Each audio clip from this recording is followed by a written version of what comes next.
의원의 연결식이 이 시각 국회에서 열리고 있습니다. 수만 명의 시민들이 빈소와 분향소를 찾아 진보 정치 대중화에 위한 고인의 넋을 기렸습니다. 네, 문재인 대통령의 계엄령 문건과 관련해서 본질은 진실 규명이라며 기무사 개혁의 필요성을 강조하고 나섰습니다. 또 처음으로 송영무 국방장관에 대한 경질 가능성도 내비쳐서 그 배경이 주목되고 있습니다. 네, 오늘 이 시각 최창렬 용인대 교육대학원장, 정태근 전 한나라당 의원과 함께 정치권 소식 살펴보도록 하겠습니다. 두 분 어서 오세요. 안녕하십니까? 안녕하세요. 예. 지금 이 시각 곧 노회찬 정의당 의원의 연결식이 국회장으로 국회 정현관 앞에서 열리고 있습니다. 방금 문희상 국회의장 그리고 심상정 전 대표의 조사를 좀 들으셨습니다. 연결사와 조사 드렸는데 슬픔이 국회에 한가득입니다. 국가 원수가 아닌 일반 국회의원, 3선의 국회의원에 대해서 많은 분들이 이렇게까지 추모하는 일 예전에 없었던 것 같습니다. 5일간의 장례 절차 쭉 보셨을 텐데 조 교수님 어떤 느낌이 드셨는지요?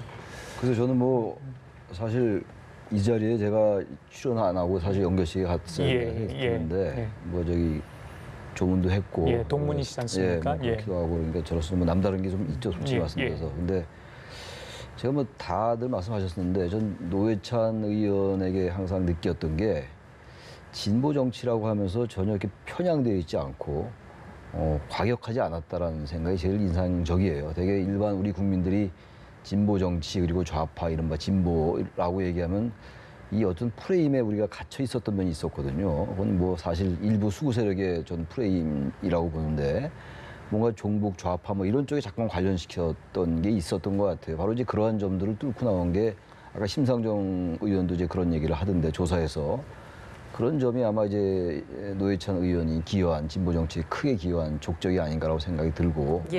뭐 말로 표현할 수가 없죠. 그런 아까운 정치는 잃었다는 게 전부 한국 정치뿐만이 아니라 우리 한국의 전체적으로 손실이다라는 생각을 합니다. 진보 정치인 노회찬이 남긴 것 분명히 있습니다. 어제 그 유시민 전 의원이 이제 추도사에서 어제 추도식이 있었지 않습니까? 추모제가 추모제에서 완벽한 사람이 아니라 좋은 사람이어서 그 형이 더 그립다 이런 얘기를 했는데 정치를 하면서 사실은 제일 힘든 것 중에 하나가 이 떨어질 줄 알고 선거에 나가는 겁니다. 그러니까 보통 선거에 나가기 위해서 나가는 목적은 당선되기 위해서 하잖아요. 근데 정의당의 길이라는 게 떨어질 것을 각오하고 그 오랜 촉적을 만들기 위해서 상당수의 후보자들이 그 지는 선거라는 것을 알면서도 도전을 하고 거기서 이제 또 쌓고 그러면서 이제 자기의 소신을 구체적으로 이제 이 당이라는 대중적인 당이라는 형상으로 만들어가는 과정들인 거죠.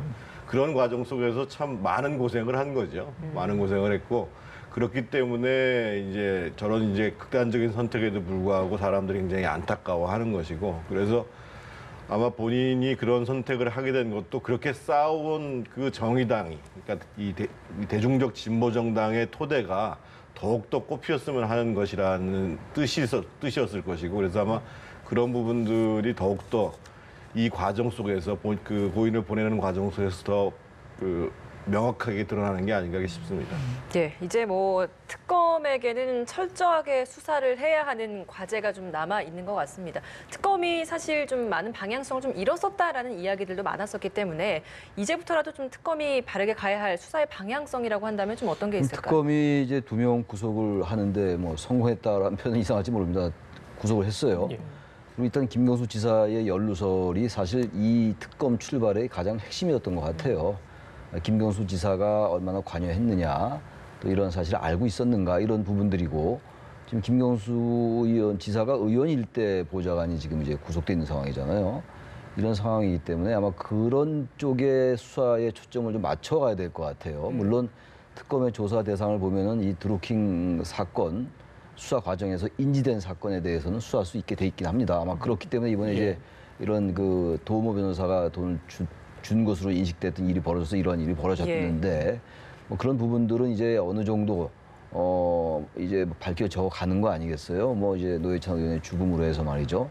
그렇다면 그런 부분들을 놔두고 댓글 조작에 얼마나 관여했는가 그리고 어떻게 이루어졌는가 이 댓글 조작이라는 게 지금 민주당에 대한 것뿐만이 아니라 과거 새누리당에도 있었다라는 게 보도가 된 적도 있거든요. 이제 그런 쪽으로 특검이 좀 수사에 본질을 좀 맞춰 가야 되지 않을까라고 생각합니다. 그리고 지금 특검 기간도 얼마 남지가 않았어요. 물론 30일 연장이 가능하긴 합니다만 연장 여부도 불투명하기 때문에 시간이 많지 않다고 보여집니다. 네.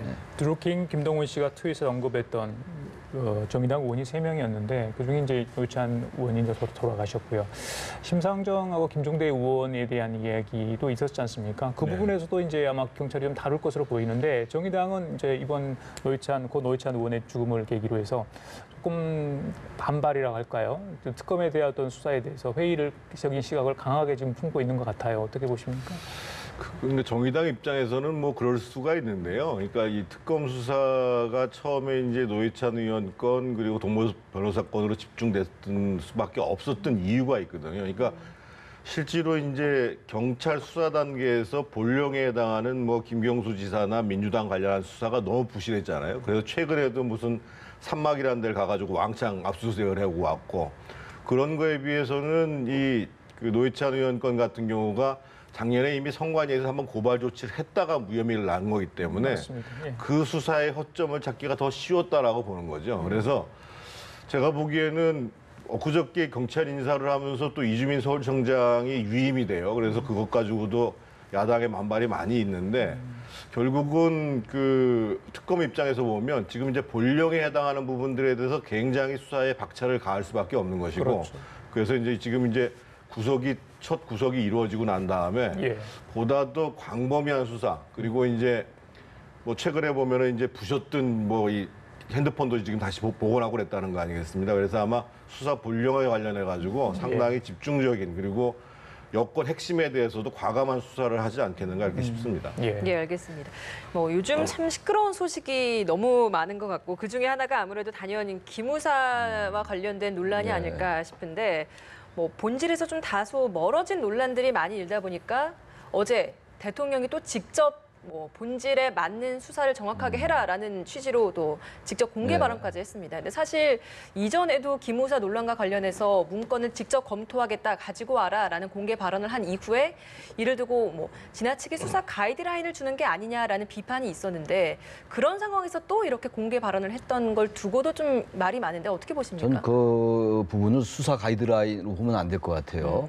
지금 이제 최근에 이 얘기가 국회 국방위에서 송영무 장관과 기무사 민병삼 대령, 그 대령과의 기무사의 개헌 문건에 관련된 이 공방이 있었잖아요. 진실 공방이라고 얘기들 하는데 보고를 몇 분 했느냐, 5분 받았다라고 얘기하고 있고 송영무 장관은.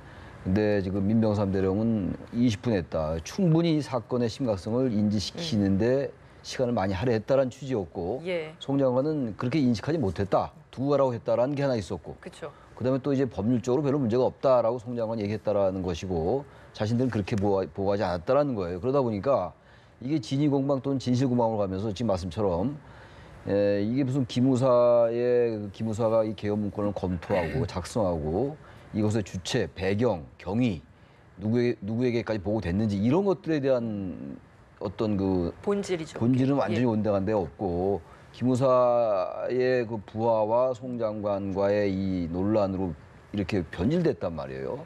뭐 다들 얘기하는 겁니다만 군에서 상상하기 어려운 것이고 우리가 사석도 아니고 국회 국방인데 국민들이 보는 앞에서 이렇게 이루어진 것들에 대해서 이 얘기가 있었는데 바로 그런 점에 대해서 대통령이 직접 나선 거라고 보기 때문에 저는 그것은 수사의 가이드라인이라고 볼 수 없다. 역시 중요한 거는 여전히 개헌 문건의 본질인 것이고 개헌 문건의 작성의 어떤 그 배경이기 때문에 대통령이 그 말을 했다고 해서 그걸 또 야당이 수사의 가이드라인 제시한다라고 얘기하는 거는 본질을 밝히는 데 있어서 가이드라인 제시하는 게 본질이 아니라고 보기 때문에 저는 기무사 개혁의 필요성을 더 느낀다 이런 발언을 또 했기 때문에 여기에 대한 그런 이야기가 또 나오고 있는 대통령이 기무사 개혁에 강한 의지를 가지고 있는 거죠. 대통령이 그런 개혁 의지를 가지고 있지 않으면 대통령이 아니죠. 저는 뭐 당연한 거라고 생각합니다. 알겠습니다. 오늘 오후에 전국 주의관 회의가 있어요. 대통령 주재로. 송영무 국방장관이 물론 나오겠죠. 지금 하여튼 뭐 입장이 좀 난처하게 됐습니다. 진위 여부도 지금 공방, 특히 지난번에 국회 국방위 전체회의에서 나왔던 그런 모습들은 저희들이 익히 보기 힘든 장면이었기 때문에요. 대통령이 어제 이제 한 얘기 중에 사실은 경질 가능성을 열어뒀다고 하는 지적도 있고요. 아니다, 더 신뢰한다. 지난번 20일 날 만나서 관련 국방개혁 관련해서 보고를 받으면서 오히려 좀 신뢰하는 부분은 언질도 있었다 이런 얘기까지 나오는데 물론 그 뒤로 분위기는 좀 참 달라졌습니다만 송영무 장관의 지금의 어떤 뭐랄까 입지 위상 어떻다고 보세요? 경질이 불가피하다고 봐야 되는 거 아닌가요? 여기서 대통령이 신임을 한다 손 치더라도 그분의 영이 쓰겠냐 말이죠. 그러니까 지금 국민적 입장에서 보면 이 사태가 굉장히 심각한 게요. 과연 저런 국방부, 저런 군대에 나라의 안위를 맡길 수가 있느냐. 오늘이 지금 점점협정 65주년 되는 날이잖아요. 어떻든 지금 정전 상황이에요. 그러면 대한민국 국민 입장에서 보면 정말 나라를 위해서 헌신할 수 있고 기강이 추상같이 들어올 수 있는 그런 군대를 원하는 건데 이거는 이제 기무사에서는 기무사가 해체 수준에서 개혁된다고 그러니까 사생결단하면서 저항을 하고 앉아있고 그리고 국방부에서는 이참에 이 기무사 문건 가지고 끝을 보자 이렇게 나오고 있으니까는 국민들 입장에서 보면 도대체 이게 어느 나라 군대냐. 우리가 뭐 옛날에 무슨 말도 안 되는 군대를 보고 당나라 군대라고 얘기를 하는데 이 당나라 군대보다 더 하잖아요. 그런 차원에서 저는 최 교수님 말씀하시는 것처럼 통수권자 입장에서는 이 하극상 문제 그리고 기강회의 문제에 대해서 얘기를 안 할 수 없는 상황이 와버렸어요. 와버렸는데 왜 야당에서 대통령에 대해서 공세를 취하냐면 그간의 과정에 문제가 있었다는 거예요. 그러니까 해외에서 특수단 얘기를 하고 그다음에 다시 문건 얘기를 하고 또 세 차례나 이번에 세 번째 언급하게 되는 과정들이라는 거죠. 그래서 저는 이제 어제 언급하신 거 이후에는 추가로 언급을 안 하시는 게 맞다라는 이 문건과 관련해서는 그래서 종합적인 조사가 빨리 나와가지고 이걸 종합적으로 처리를 해야 되는 거고 오늘 이제 지휘관회의가 열린다는데 저는 우리 군대가 이 정도면 과거의 국방개혁은 뭐 각 군의 이제 육해공군의 균형을 찾고 가장 현대화된 전력들을 갖추고 뭐 이런 고민들이었는데 이제는 문민장관을 쓸 때가 온 거 아닌가. 그러니까 지금 이제 해군 출신의 장관이 갔는데 실제로 군 간의 갈등처럼 이게 노동되고 있잖아요. 아예 이참에 민간에서 국방부 장관을 맡아가지고 정말 얽매임 없이 한번 국방개혁을 제대로 해야 되는 게 아닌가. 그래서 옛날에 이제 그런 얘기가 나왔었거든요. 그러니까 뭐 유승민 국방위원장 시절에 저 사람이 국방부 장관 하면 어떻겠느냐. 그래서 저는 한번 그런 것도 한번 말씀드려볼 필요가 있을 것 같아요. 협치를 하신다고 그러는데 오히려 안정감 있게 보수 진영에 있는 사람들을 민간 국방장관을 써서 이번에 국방부를 제대로 한번 정리하는 거죠. 조 의원님. 근데 저도 일리가 있다고 봐요. 국방부 그래요? 장관은 뭐 언젠가는 민간으로 해야죠. 근데 어쨌든 뭐 분단이라는 현실을 인정 안 할 수가 없는 이런 이 외부적인 변수 분명히 있어요. 근데 국방부 장관에게 모든 군정권을 주긴 좀 어려울 수도 있을 것 같기도 하고 합참의장이 지금 군령권을 가지고 있잖아요. 그러니까 합참의장과 국방부 장관의 업무를 좀 분장한다든지 한다면 국방부 장관을 민간으로 기용해도 저는 큰 문제 없을 것 같아요. 왜냐하면 그동안 우리 군이라는 게 아주 일부 그야말로 정치 군인들 때문에 항상 군에 대한 그 신뢰 이런 것들이 문제가 있었던 것도 사실이에요. 그러나 지금 민주화된 이후에는 그런 게 전혀 없는 줄 알았는데 물론 이제 특별수사단의 수사 결과를 봐야지 알겠습니다만 적어도 이건 저 개인 생각인데 적어도 그 개헌 문건 67쪽짜리 대비계획 세부 자료를 보면요. 이거는 국회의원을 어떻게 이제 뭐 그 계엄을 해제하지 못하게 야당 의원 체포 얘기도 나오고 또 자유한국당 의원은 본회의장에 못 들어가게 한다는 얘기도 나오고 방송사 통제 얘기도 나오고 이걸 과연 무슨 이제 사회 혼란이 올 때 탄핵 기각을 전제로 해가지고 이걸 단순하게 대비 차원의 문건 작성이다라고 보긴 좀 어렵다고 보기 때문에 아직도 군 아주 일각에서는 그런 과거에 우리 군이 자꾸만 정치에 개입하고 정치 권력의 욕심을 가졌던 그런 그 잔재가 남아있는 게 아닌가라고 생각하기 때문에 우리가 민주화가 되고 민주주의가 공고화되고 있는 과정이라면 당장 이번에 개각이 된 때 뭐 하는 건 아니더라도 말이죠. 저는 뭐 크게 멀리 보지 않고 국방부 장관의 민간 기용 저는 뭐 정 의원님 말씀처럼 저는 생각할 필요 있다고 생각합니다. 참고로 말씀드리면은요, OECD 국가 중에서 국방부 장관을 군 출신이라는 나라가 거의 없습니다.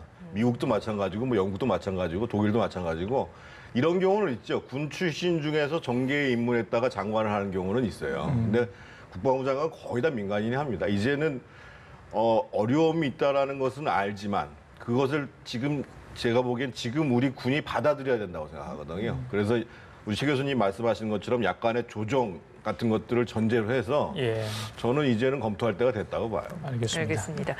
어제도 청와대가 조직 개편 작업을 단행했거든요. 보면 자영업 비서관직을 추가하고 기존 비서직을 좀 나누는 형태로 조직 개편이 됐거든요. 먼저 이제 두 분께서는 어제 있었던 조직 개편은 어떻게 평가하고 계신지 좀 듣고 그래서 일단 싶습니다. 가장 중요한 게 전체적으로는 비서관 자리 하나밖에 안 늘어났어요. 이제 3실, 12수석, 그다음 48비서관에서 49비서관, 49비서관은 늘어난 건데 하나 비서관이 늘어났는데 그게 이제 그 자영업 비서관이 늘어났어요. 자영업 예. 비서관이라는 건 굉장히 생소하잖아요. 그렇죠. 그동안 자영업에 관련된 업무를 중소기업과 이제 소상공인이 담당하는 비서관이 그것을 역할을 해왔는데 이번에 그 최저임금 얘기가 나오면서 인상 얘기 나오면서 자영업자의 문제가 사실 우리 사회 문제로 대두가 됐어요. 사실 진작에 이 자영업 문제는 대두가 됐었어야 돼요. 지금 우리나라의 경제 활동 인구 중에서 20% 이상이 자영업이거든요. 이건 굉장히 비정상적인 거거든요. 이렇게 된 이유가 다른데 양질의 일자리가 없다 보니까 자영업을 자꾸만 하는 거고 그중에서 상당수 많은 분들이 몇 년 안에 폐업하고 이런다는 보도가 많이 나오잖아요. 네. 예. 그래서 이제 드디어 이제 청와대가 이 자영업 문제를 특정 비서관직을 신설해서 들여다봐야 되겠다 문제의식을 가졌다라는 게 뭐 여러 가지 있습니다만 시간이 많지 않아서 다른 얘기하긴 그렇고 가장 큰 특징이 아닌가라고 생각합니다 이번에. 네. 어제 이제 문재인 대통령 저녁에 광화문 인근에서 호프타임 가졌잖아요. 뭐 최저임금 관련해 가지고 뭐 여론도 좀 수렴해 볼 겸 여러 가지로 오랜만에 이제 친서민 행보를 하셨는데 어떻게 봐입니까? 최근에 어떤 그 경제 문제에 대한 어떤 민생 관련해서 얘기를 들을 필요가 있다고 판단했던 것 같습니다. 지금 사실은 국정 수행에 대한 지지도가 더 떨어져야지 맞는데요. 그나마 대통령의 이미지 때문에 버티고 있는 겁니다. 솔직히 말씀드리면. 그러니까 어제 개편이라는 게 친정 체제를 강화하고 국정 홍보와 메시지 기능을 강화한다라는 측면이거든요. 근데 문제는 뭐냐면 그러면 장관들이 잘 움직여줘야 되는데 청와대의 힘이 더 압도를 한단 말이에요. 그러니까 당연히 예를 들면 경제부처 내에서는 어제 거기서 국민들이 얘기했던 그런 얘기들을 다 했어요, 이미.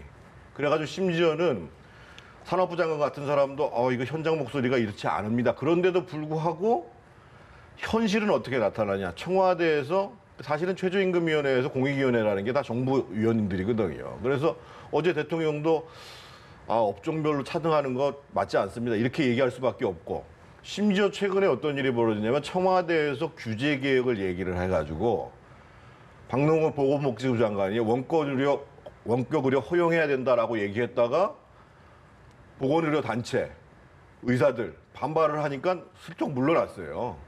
사실은 장관한테 힘이 실려졌다면 청와대의 방침이 규제 개혁인데 장관이 내가 원격 의료 추진하겠다 이렇게 가야 맞는데 그게 못 가는 게 문제거든요. 그래서 지금 청와대 그래서 심지어는 이게 지금 구조조정이 청와대가 구조조정이 필요한 게 아니냐 이런 얘기가 지금 나오는 상황이거든요. 그래서 저는 이제 뭐 누구를 썼고 이런 측면보다도 예. 청와대가 압도적인 우위로 친정 체제를 가져가는 거가 우려스러운 것이고 내각이 정상적으로 일을 할 수 있도록 만들어주는 과정들이 앞으로 굉장히 중요할 거라고 생각합니다. 그래요. 그렇게 뭐 내각의 권한을 좀 더 충분하게 줄 수 있도록 하는 의도인지는 잘 모르겠습니다만 어쨌든 문재인 대통령이 지금 협치 내각을 하겠다라고 이야기를 하는 그만큼 이제 뭐 야당의 이야기도 듣겠다라는 의미도 있고 어찌 보면 또 장관이 야당으로서 임명이 된다라고 한다면 쉽게 이제 청와대가 지휘 통제를 하기는 어려운 면도 있는데도 불구하고 임명을 하겠다라는 이야기로 들릴 수도 있는 부분인 것 같거든요. 협치 내각에 대해서 좀 어떻게 근데 보십니까? 협치 내각을 하려면 보다 좀 접근을 좀 아주 정교하게 해야 될 것 같아요. 야당은 어쨌든 이 협치 내각이라는 게 다른 말로 하면 사실상의 연정이거든요. 그렇죠. 근데 지난번에 2005년도에 노무현 전 대통령이 박근혜 대표에게 당시 대표에게 만나서 얘기했다가 아주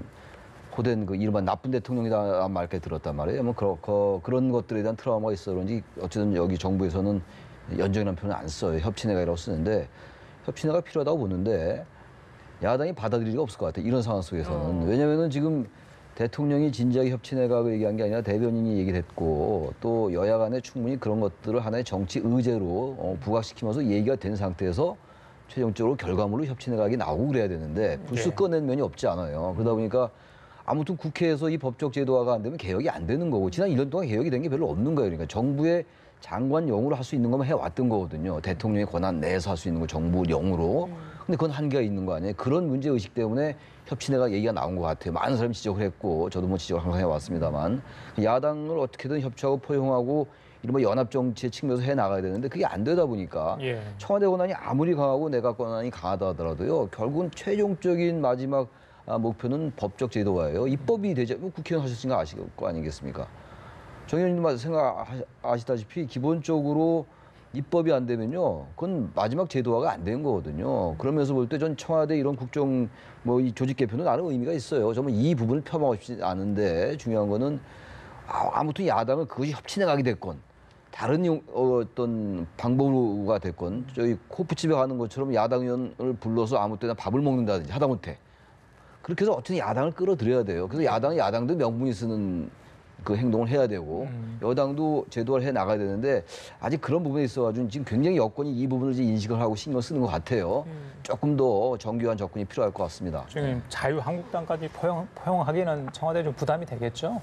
협치를 아닙니다. 하더라도 가능합니다. 가능합니까? 제가 아마 3월 초에 이 자리에 나와서 아마 집권 이익이 지방선거가 끝나면 협치로 갈 수밖에 없을 것이다라는 말씀을 드린 적이 있었는데 아마 지방선거 때 워낙 큰 승리를 얻어가지고 그걸 조금 잊어버리다가 이제 지지율도 하락하고 국회에서 뭐가 일이 돌아가야 된다고 생각하니까 다시 협치로 간 거거든요. 그러니까 이걸 이전에 생각을 했었어요. 그걸 대표적으로 강조했던 사람이 지금 이제 경남도지사가 있는 지금 김경수 의원 복심이라고 얘기하잖아요. 김정주 지사가 그런 얘기를 쭉 해왔던 경우인데 두 가지만 하면 가능합니다. 일단 이 장관들을 갖다 쓰는 거 이전에 일단 당정 협의를 하면 됩니다. 지금 주로 당정 협의는 이 정부하고 집권당하고 하거든요. 그렇죠. 근데 야당하고도 못할 이유가 뭐가 있어요. 옛날에 제가 서울시 있을 때 그래서 실제로 가끔 가다가요. 주로는 여당에 있는 서울시 의원들과 합니다만 야당 의원들 불러다가 당정 협의를 해요. 예. 그런 식으로 당정 협의를 우리가 할 의향이 있다. 그래서 당신들 야당 목소리를 국회에서뿐만 아니라 정책을 만들어가는 입안할 과정부터 한번 검토를 해보겠다.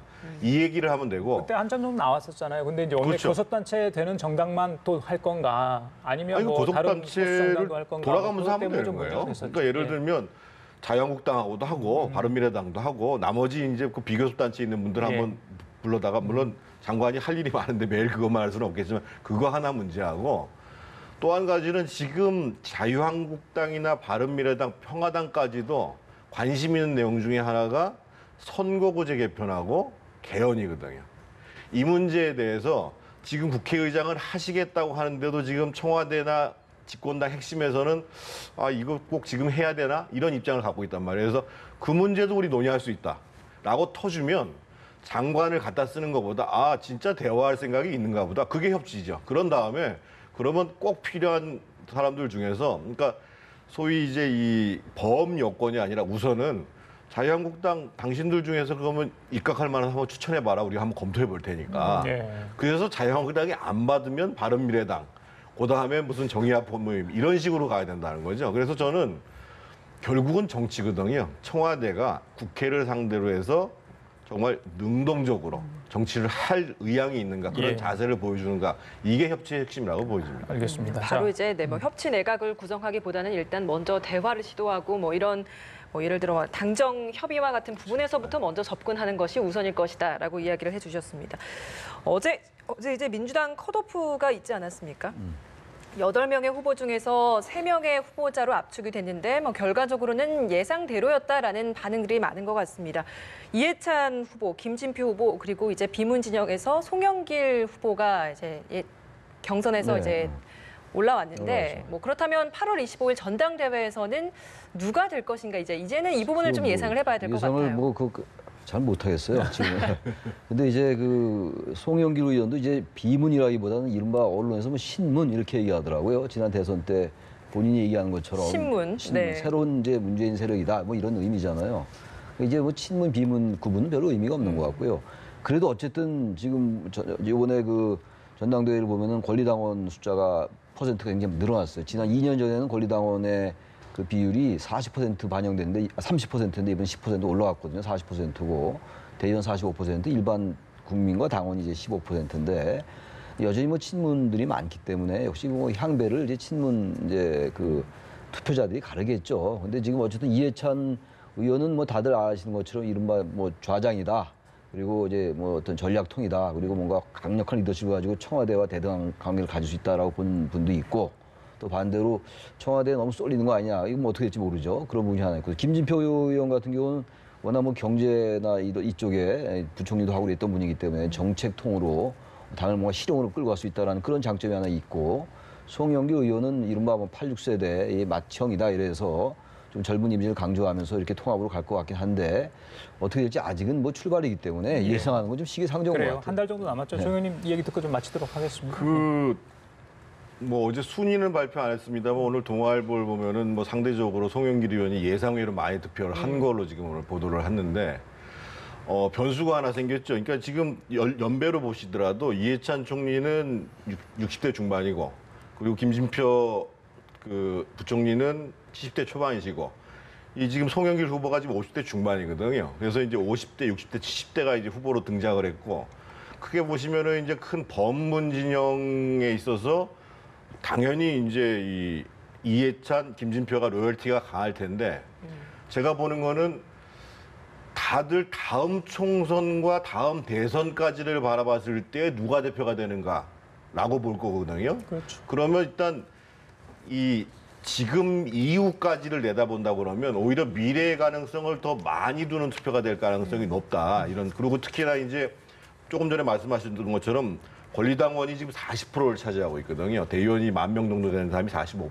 그래서 권리당원들 내부에서 여전히 물론 친문이 강하겠지만, 그런 이제 그 개파적인 결속보다는, 실제로 그러면 이 당이 다음에 더 집권할 때 누가 더 도움이 되겠느냐, 뭐 이런 정도의 좀 판단을 할 때, 예. 그런 세대적 변수 이런 것도 새로운 변수로 등장하는 게 아닌가 이런 생각이 좀 알겠습니다. 듭니다. 자, 지금까지 최창렬 영인대 교육대학원장, 정태근 전 한나라당 의원이었습니다. 말씀 감사합니다. 네.